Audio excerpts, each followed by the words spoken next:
segala sesuatu itu dihitung atau disesuaikan dengan ridha Allah. Allah ridha atau enggak? Perbuatan saya, keinginan saya, program atau langkah saya ini diridhai Allah apa enggak? Jangan menggantungkan benar atau salah itu dengan keinginan manusia. Jangan mencari ridho manusia. Kalau kita mencari ridho manusia, nggak akan selesai-selesai. Karena manusia kebiasaannya menyampaikan atau berkehendak itu mencela-menceli. Esok dele, sore tempe. Besok paginya lagi, jadi dele lagi. Contohnya seorang wagub atau gubernur mencela agama Islam. Katakanlah wagub ini si A. Sama si B dilaporkan, dianggap ini mencela agama Islam, dilaporkan, dimasukkan. Akhirnya diadili dan dimasukkan penjara. Nah, si B ini ya yang melaporkan. Akhirnya si B ini nanti digandeng oleh si C menjadi wakil presiden. Si C dan si B ini berhasil menjabat, ditakdirkan Allah menjabat presiden dan wakil presiden. Nah, besoknya setelah menjabat, si B yang melaporkan ini tadi, dalam tanda petik yang menyebabkan si A masuk penjara itu tadi, menyampaikan penyesalannya, memperkarakan si A yang mencela agama Islam, menistakan agama Islam. Nah, sudah ya, si B ini sudah menyesal dari melaporkan dan memenjarakan itu tadi, sudah menyesal. Andai si B ini melakukan begitu dan begini ini tadi untuk mencari ridhonya si A, itu sudah diridhoi, sudah selesai.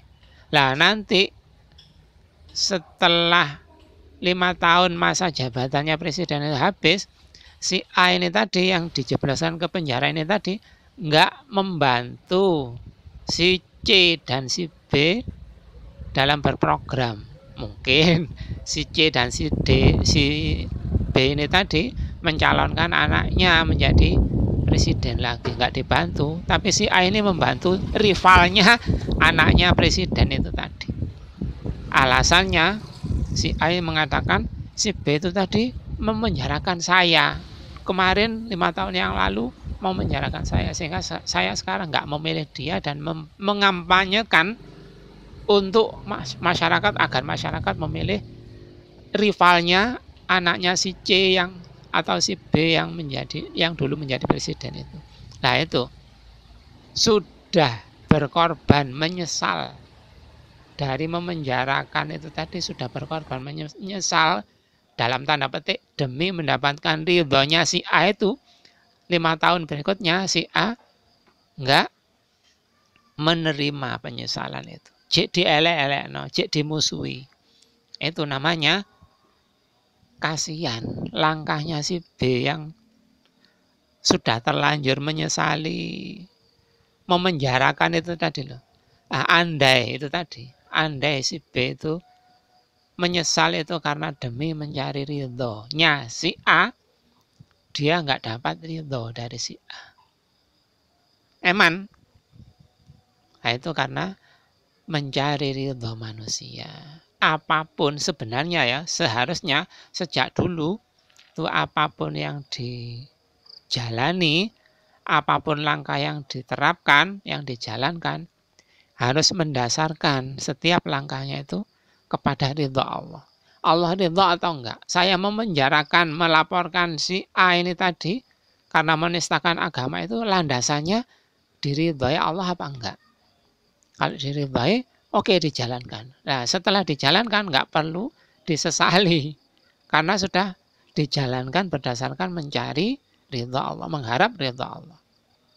Nah, itu saja yang perlu kita canangkan dalam hidup ini, dalam program, dalam belajar, dalam menentukan pilihan kerjaan, dalam menentukan pilihan calon suami umpamanya, dalam menentukan pilihan calon istri, itu hanya ridho Allah.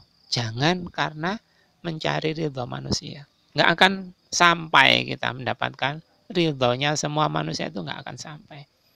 Sibuk sendiri, capek sendiri. Untuk mencari ridhonya manusia itu loh, capek. Karena diombang-ambingkan. Itu tadi, si A itu selama 5 tahun, awal pertama, 5 tahun pertama, tahun pertama, di 5 tahun pertama itu ingin memenjarakan si A demi mencari, umpama demi mencari ridha Allah. Terus disesali, ingin mencari ridha manusia, umpama begitu. Akhirnya ternyata 5 tahun berikutnya ridho itu nggak didapat, hilang lagi ridhonya. Nah, eman. Makanya yang perlu diterapkan itu hanya ridho Allah. Makanya di surat Al-Bayyinah itu, wa ma umiru illa liya'budullaha mukhlishina lahuddin hunafa, dan seterusnya. Mereka tidak diperintahkan kecuali hanya untuk mencari ridho Allah saja. Mencari beramal mukhlishina lahuddin, hanya kepada Dia, pada Allah, ikhlas dalam menjalankan din ini. Itu saja. Atau seperti yang digambarkan oleh Nabi Muhammad SAW dalam sebuah hadis yang agak terkenal itu, as'adan nas bi syafaati yaumal qiyamah man qala la ilaha illallah khalisan min qalbihi wa nafsihi. Orang yang paling bahagia di hari kiamat adalah orang yang mendapatkan syafaat dariku. Kenapa dia mendapatkan syafaat dariku? Karena dia ikhlas. Syahadatnya itu ikhlas, tulus dari jiwa dan hatinya. Khalisan min qalbihi wa nafsi. Ikhlas hanya untuk mencari ridha Allah. Syahadatnya itu bukan untuk mencari jabatan atau untuk sungkan ke seseorang, ingin dipuji seseorang, bukan itu. Tapi tulus, ikhlas. Syahadatnya itu dilakukan begitu.